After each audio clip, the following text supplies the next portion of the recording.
Now we're free to hit up our local cafes again. It's easy to get carried away with all the options, right? So how do we make choices that boost our health and well-being, all while enjoying our favourite treats? Our nutritionist Claire Turnbull joins us this morning to talk about all of that and more. Morena. Good morning. Lovely to have you here with us. Let's talk, because well, we were going to talk about caffeine first, but actually, just reading that intro, I kind of go, isn't a bit of everything okay? Isn't just, you know? It is. It really is. And there's nothing more enjoyable than eating out and not having to do the washing up when you get home, yes, you know? This is true. And beautiful coffee that we have here in New Zealand and fantastic food.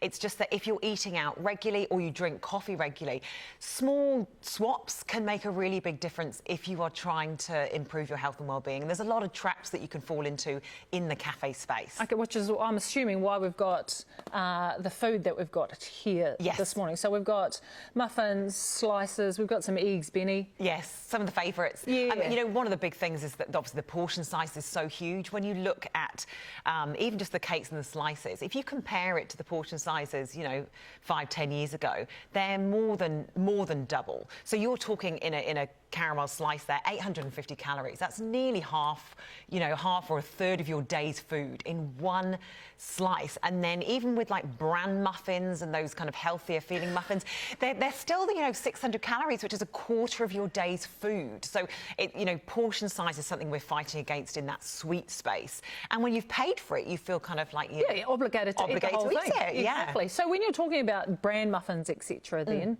I mean, are they actually a healthy alternative, or you just go, look, you know what, I want a muffin, just buy a muffin, whatever. Yeah, it depends how it's made. It depends how it's made. I mean, they can be healthy. It probably wouldn't be as healthy as the one that you made at home. But I think, again, it's sometimes these slightly healthier versions, the gluten-free option, the raw version. It's like, oh, it kind of gives you that feel that you're doing something good for yourself by buying it.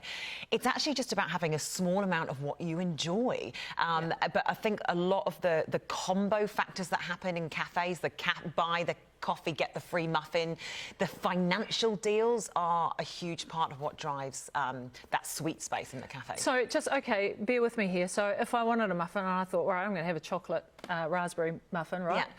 Yeah. Eating half of it at the cafe. And then take the other half home. And I can take the other half home? Yeah. Yeah. Yeah. And then it's just, again, a lot of people wouldn't do that. But I think that you get drawn in. It's right in front of your eyes, when you're there. But it's just about, there shouldn't be guilt with eating cakes and things. But I do think a lot of us eat them, or more than we need to, for the wrong reasons. We've got about 50 seconds left. Yes. We had other things to cover. But I do want to talk about the different milks that you can add, whether it's to your tea, whether it's to your coffee. Yeah. So we think that coconut milk or those alternatives are a better alternative for us, but what's the reality? So a lot of people have moved to the plant-based milks. There's many reasons. There's that people with allergies and intolerances. They can be a good choice for some people.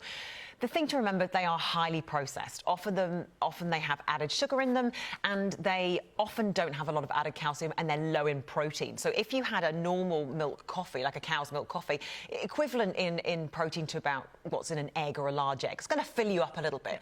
Go for almond or coconut, it's not going to fill you up quite as much. So it's really just, again, some people swapping, are you actually making a healthier choice for yourself? Yeah, because that's the theory, right? But it's healthier for you. Yeah. And the other thing is just the old eggs Benny, which is a real popular one. So just to understand that hollandaise is made from oil and egg yolk. So that hollandaise there is 2 large tablespoons, equivalent in energy to a chocolate bar. Oh. So that meal there is half your day's calories in that meal. So just have a little bit on the side. Order hollandaise on the side. That's generally how I ask for it, is on the side, the old hollandaise, but then you just dip everything into it. Yeah. Bucket on the side.